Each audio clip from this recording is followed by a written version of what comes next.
So, I've been working on this boss fight in my Grimstone Keep project. And honestly, it looked okay, but it just didn't quite feel right.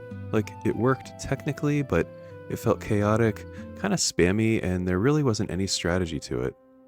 So, in this video, I'm going to walk through a few small changes I made that completely transformed this encounter and made it actually feel like a real boss fight. Now, if you didn't see the last video, Grimstone Keep is basically a small dungeon crawler I've been building in Unity. More of a playground for me to experiment with what it takes to build a full game from start to finish. Now you might notice a few other updates too, like the HUD and some UI changes, but this one is really focused on the boss. So this is what the fight looked like before. The boss looks the part. He's bigger, different model, kind of this skeletal caster, but mechanically, he's basically just a stronger version of a normal enemy. He's using the same fireball attacks, same melee behavior. The skeletons around him don't really add anything, they're just kind of there. And there's no real strategy, you just sort of run in, dodge what you can, and hope you don't get overwhelmed. So I really wanted to fix that and make this fight feel more intentional. And it didn't really take a huge overhaul, just a few targeted changes. Now, the first thing that I felt was really missing was the signature attack.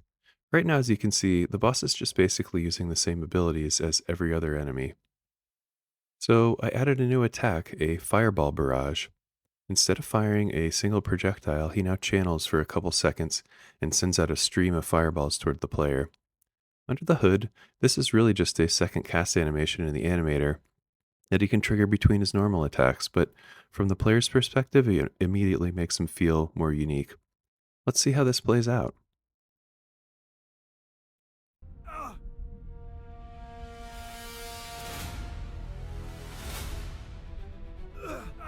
Okay, so obviously that is a little overtuned.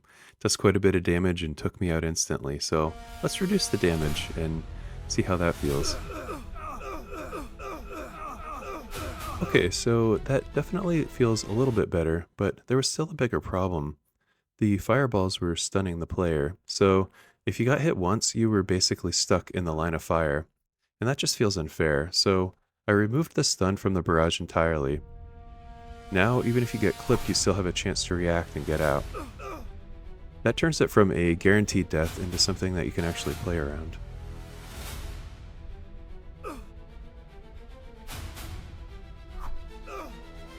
Next, I wanted to give him a signature melee attack.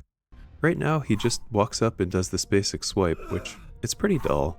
So instead of just adding more damage, I wanted something that actually changes how the fight plays. So I gave him a kick that launches the player back across the room.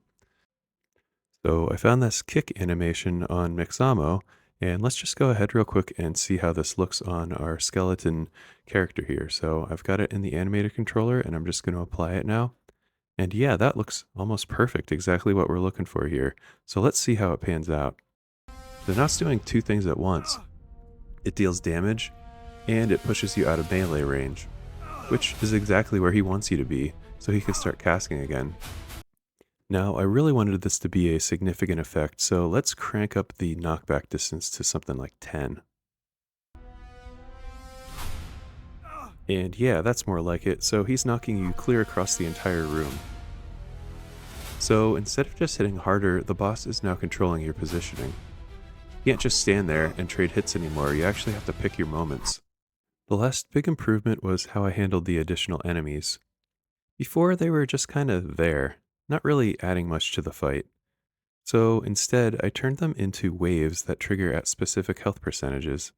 At around 75% health, a group of melee enemies spawns in, and later on another wave, a group of casters joins in.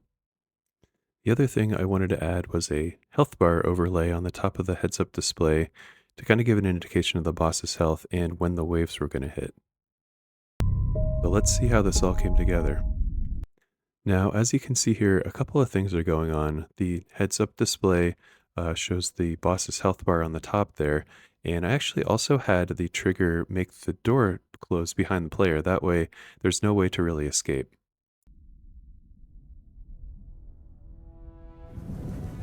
So I did include some sound effects for the fireballs as well, and here you'll see I got his health below the 75% mark, so we've got the skeletons spawning from that side hallway there, and if we hit him a couple times again here, we should be able to get his health percentage below that second bar, and you'll see the skellycasters appear as well. And just to finish things off, I went ahead and added a few more sound effects just to give everything a bit more weight. Here's how it all came together.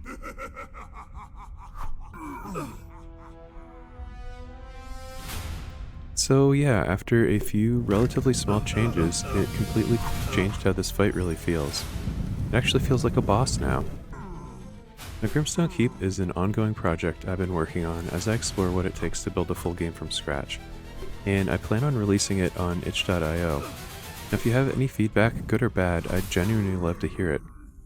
Thanks for watching, and I'll see you in the next one.